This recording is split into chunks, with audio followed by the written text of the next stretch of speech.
Hello everyone, I welcome you all to my channel Arshidi academy once again. Friends, आप लोग कैसे हैं? आशा करती हूँ कि आप सभी लोग अच्छे होंगे। बहुत दिनों के बाद मैं फिजिक्स का पार्ट 2 वीडियो लेकर आई हूँ। आप लोगों के एग्जाम के व्यू से काफ़ी महत्वपूर्ण वीडियो है, तो आप लोग वीडियो को देखते रहिए और पसंद आए तो एक लाइक ज़रूर कीजिए और कमेंट में भी बताइए कि वीडियो कैसा लगा। तो चलिए चलते हैं पहले प्रश्न की ओर। पहला प्रश्न है, ध्वनि तरंगों की प्रकृति होती है। इसका आंसर है अनुदैर्ध्य। सेकेंड क्वेश्चन है, अवसरभ तरंगों की आवृत्ति होती है। इसका आंसर है 20 हर्ट्ज से कम। थर्ड क्वेश्चन, प्रसरभ ध्वनि तरंगे की आवृत्ति होती है 20,000 हर्ट्ज से अधिक। प्रसरभ तरंगे ऐसी तरंगे हैं जो मनुष्य के कान इसे नहीं सुन सकता, परंतु कुछ जानवर जैसे कुत्ता, बिल्ली, चमगादड़ आदि इसे सुन सकते हैं। प्रसरभ तरंगे के क्या उपयोग है, आइए जानते हैं। प्रसरभ तरंगे का उपयोग है संकेत भेजने में, समुद्र की गहराइयों का पता लगाने में, गठिया रोग के उपचार एवं मस्तिष्क के ट्यूमर का पता लगाने में और अनेक ऐसे कार्य हैं जिसमें प्रसरभ तरंगे का उपयोग होता है। फोर्थ क्वेश्चन है, ध्वनि तरंगे है लंबवत। लंबवत का मतलब है कि अगर किसी ऊंचाई से कोई व्यक्ति किसी को आवाज़ लगा रहा है तो उसका आवाज़ नीचे न जाकर सामने वाले को जल्दी सुनाई देगा, इसीलिए कहते हैं ध्वनि तरंगे है लंबवत। नेक्स्ट, श्रव्य परिसर में ध्वनि तरंगों की आवृत्ति क्या होती है? इसका आंसर है 20 हर्ट्ज से 20,000 हर्ट्ज तक। अगला प्रश्न, वायु में ध्वनि की चाल 332 मीटर प्रति सेकंड होती है। यदि दाब बढ़ाकर दुगना कर दिया जाए तो ध्वनि की चाल होगी, ये उतना ही होगी, 332 मीटर प्रति सेकंड।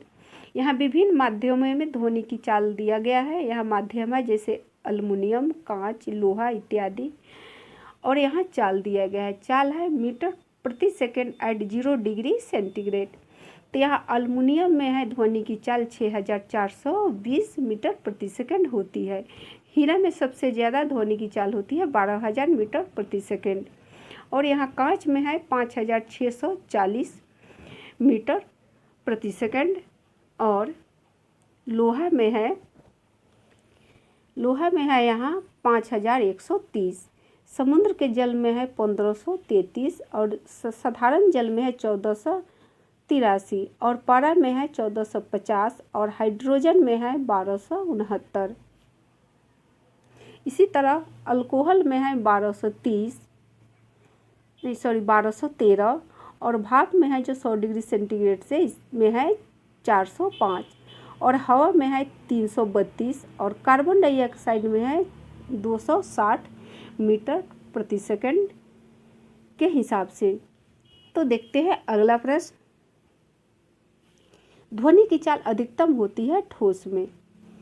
अगला प्रश्न, चंद्रमा के धरातल पर दो व्यक्ति एक दूसरे की बात नहीं सुन सकते। क्यों नहीं सुन सकते? क्योंकि चंद्रमा पर वायुमंडल नहीं है।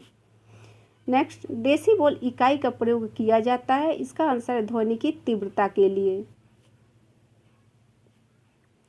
ध्वनि तरंगे किसके कारण प्रतिध्वनि उत्पन्न करती है? इसका आंसर है परावर्तन के कारण। सोनार अधिकांशतः प्रयोग में लाया जाता है। इसका आंसर है नौ संचालकों के द्वारा। यहाँ सोनार से अर्थ है, सोनार एक तकनीक है जो नौ चालन जल के अंदर या सतह पर वस्तुओं का पता करने के लिए ध्वनि संचरण का उपयोग करती है। नेक्स्ट, किसी ध्वनि स्रोत की आवृत्ति में होने वाले उतार चढ़ाव को कहते हैं डॉपलर प्रभाव। पास आती रेलगाड़ी की सीटी की आवृत्ति या तीक्ष्णता बढ़ती जाती है, ऐसा किस परिघटना के कारण होता है? ऐसा होता है डॉपलर प्रभाव के कारण। अगला प्रश्न है, केल्विन मान से मानव शरीर का सामान्य तापमान है। इसका आंसर है 310। यहाँ सामान्य सूत्र दिया गया है। यहाँ C/5 = F-32/9 = R/4 = K-273/5। यहाँ पर इसका फार्मूला दिया गया है, आप इस वीडियो को पॉज करके देख सकते हैं। यहाँ पर Celsius, kelvin and Fahrenheit temperature और कन्वर्सन का फार्मूला दिया गया है, आप लोग इसे पॉज करके देख सकते हैं। अगला प्रश्न है, कितना तापमान होने पर पाठ्यांक सेल्सियस और फ़ारेनहाइट तापमापियों में एक ही होंगे? इसका आंसर है -40 डिग्री सेल्सियस। नेक्स्ट, न्यूनतम संभव ताप है -273 डिग्री सेल्सियस। किसी मनुष्य का सामान्य तापमान होता है 98.6 डिग्री फ़ारेनहाइट या 37 डिग्री सेल्सियस।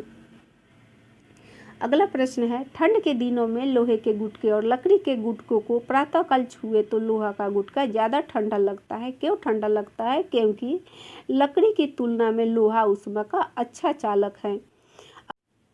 अगला प्रश्न है, आणविक संगठन के द्वारा ऊष्मा का संप्रेषण क्या कहलाता है? इसका आंसर है संवहन कहलाता है। नेक्स्ट, शीतकाल में कपड़े हमें गर्म रखते हैं क्योंकि शरीर की ऊष्मा को बाहर जाने से रोकते हैं। नेक्स्ट, ग्रीष्म काल में हमें सफ़ेद वस्त्र धारण करने की सलाह दी जाती है क्योंकि सफ़ेद वस्त्र ताप का कम अवशोषण करते हैं। नेक्स्ट, न्यून तापमानों यानी क्रायोजेनिक्स का अनुप्रयोग होता है। इसका आंसर है अंतरिक्ष यात्रा, चुंबकीय प्रोत्थापन एवं दुर्मिति में। नेक्स्ट, तेज हवा वाली रात्रि में ओस नहीं बनती क्योंकि वाष्पीकरण की दर तेज होती है। अगला प्रश्न है, ठोस कपूर से कपूर वाष्प बनाने की प्रक्रिया को कहते हैं ऊर्ध्वपातन। नेक्स्ट, किसी द्रव का उसके क्वथनांक से पूर्व उसके वाष्प में बदलने की प्रक्रिया को क्या कहते हैं? इसे हम वाष्पीकरण कहते हैं। अगला प्रश्न, पहाड़ों पर पानी उबलने लगता है। इसका आंसर 100 डिग्री सेंटीग्रेड से कम ताप पर। भाप से हाथ अधिक जलता है अपेक्षाकृत उबलते जल से क्योंकि भाप में गुप्त ऊष्मा होती है। प्रकाश तरंग किस प्रकार की तरंग है? इसका आंसर है अनुप्रस्थ तरंग है। प्रकाश विकिरण की प्रकृति होती है तरंग एवं कण दोनों के समान। नेक्स्ट, माध्यम के तापमान में वृद्धि के साथ प्रकाश की गति वैसा ही रहती है यानी कोई प्रभाव नहीं पड़ता है। अगला प्रश्न है, प्रकाश की गति है। इसका आंसर है 3 × 10⁸ मीटर प्रति सेकेंड इन वैक्यूम।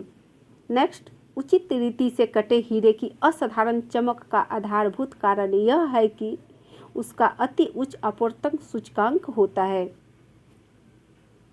अगला प्रश्न, जब एक कॉम्पैक्ट डिस्क सूर्य के प्रकाश में देखी जाती है तो इंद्रधनुष के समान रंग दिखाई देते हैं। इसकी व्याख्या की जा सकती है। इसका आंसर है अपवर्तन, निवर्तन एवं पारगमन की परिघटना के आधार पर। नेक्स्ट, किस गुणधर्म के कारण पानी से भरे बर्तन में डुबाई गई छड़ी मुड़ी हुई प्रतीत होती है?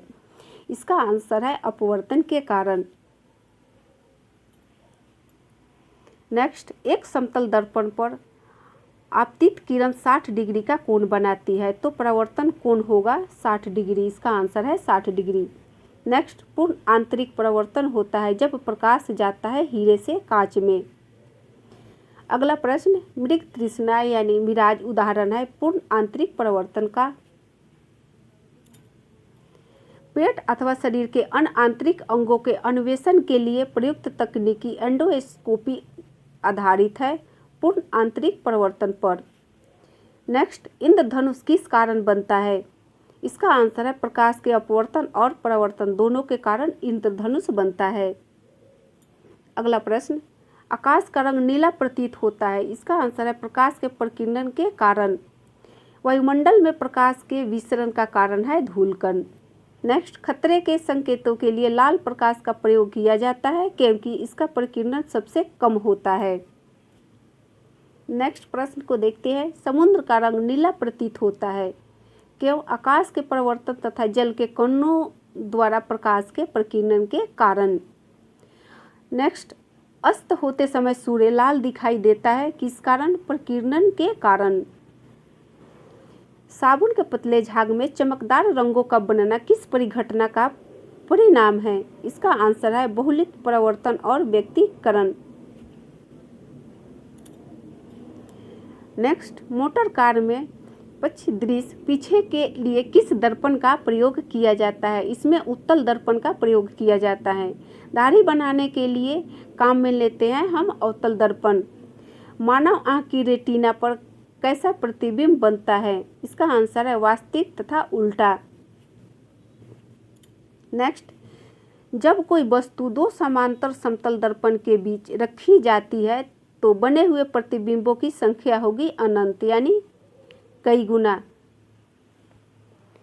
अगला प्रश्न है, पानी में हवा का बुलबुला वैसे ही काम करेगा जैसे करता है अवतल लेंस।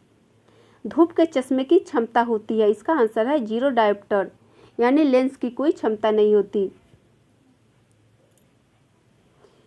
नेक्स्ट, किसी अपारदर्शी वस्तु का रंग उस रंग के कारण होता है जिसे वह प्रवर्तित करता है।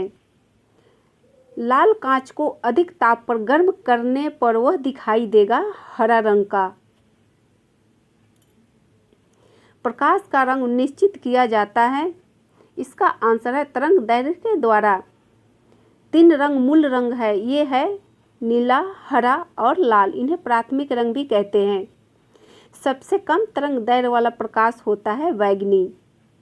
जब प्रकाश के लाल, हरा और नीला रंगों को समान अनुपात में मिलाया जाता है तो परिणामी रंग होता है सफ़ेद रंग। कैमरे में किस प्रकार का लेंस प्रयोग में लाया जाता है? कैमरे में उत्तल लेंस प्रयोग में लाया जाता है। आइरिस का क्या काम होता है? इसका आंसर है आँख में जाने वाले प्रकाश की मात्रा को नियंत्रित करता है। एंड लास्ट प्रश्न, निकट दृष्टि दोष से पीड़ित व्यक्ति के चश्मे में प्रयोग किया जाता है अवतल लेंस और दूर दृष्टि दोष के लिए प्रयुक्त होता है उत्तल लेंस।